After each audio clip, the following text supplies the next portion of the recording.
कवठेमहाकाळ मराठी न्यूजमध्ये आपले स्वागत आहे। सांगली प्रतिनिधी मंगेश कांबळे। शक्तिपीठ महामार्गाचे गव्हाण अग्रणी नदीत केले विसर्जन। तासगाव गव्हाण येथील अग्रणी नदीत शक्तिपीठ महामार्ग व भ्रष्टाचाराच्या भूताचे गाठोडे प्रतिकात्मक पुतळ्याच्या स्वरूपात विसर्जन करण्यात आले। शासनाने लादलेला कुणाचीही मागणी नसलेला शक्तिपीठ महामार्ग शेतकऱ्यांनी विसर्जन करून शासनाला इशारा दिला।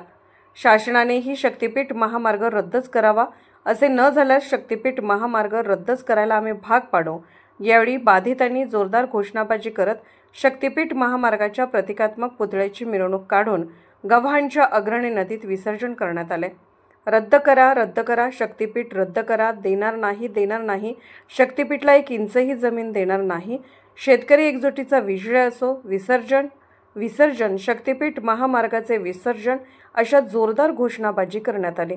शासनाला शेतकऱ्यांच्या डोळ्यातील अश्रू दिसत नाहीत। गेली 1.5 वर्षापासून शेतकऱ्यांनी फोडलेला टाहो ऐकू येत नाही। शेतकऱ्याच्या बाबतीत शासन दगड झाले आहे, म्हणून आज शक्तिपीठ महामार्ग बाधित शेतकऱ्यांनी दगड झालेल्या शासनाची पूजा आरती करण्यात आली। नागपूर गोवा शक्तिपीठ महामार्ग बाधित शेतकरी संघर्ष समितीच्या बॅनरखाली गेल्या 1.5 वर्षापासून 12 जिल्ह्यातील बाधित शेतकरी भाई दिगंबर कांबळे यांच्या नेतृत्वाखाली संघर्ष करीत आहेत। शक्तिपीठ महामार्ग रद्दच करण्यासाठी बाधित शेतकऱ्यांनी हजारो हरकती संबंधित भूसंपादन अधिकारी यांच्याकडे दिलेल्या होत्या। त्यावर सुनावणीत प्रांताधिकारी यांनी शेतकऱ्याच्या हरकती फेटाळल्या आहेत। शेतकऱ्याचे म्हणणे ऐकून न घेता दडपशाहीने मोजणी करण्याचा घाट शासनाकडून घालण्यात आला होता। सांगली जिल्ह्यातील तसेच इतर जिल्ह्यातील सर्व बाधित शेतकऱ्यांनी मोजणी अधिकाऱ्यांना हाकलून देत प्रचंड विरोध करीत मोजणी होऊ दिली नाही। शासनाला वारंवार निवेदने देऊनही शासन दडपशाही करीत आहे। सर्व बाधित शेतकरी यांच्याकडून शासनाचा निषेध करण्यात आला।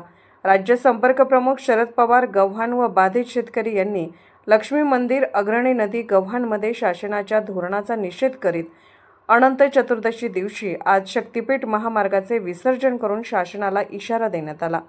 कवठेमहाकाळ मराठी न्यूज मुख्य संपादक विद्याधर लोंढे।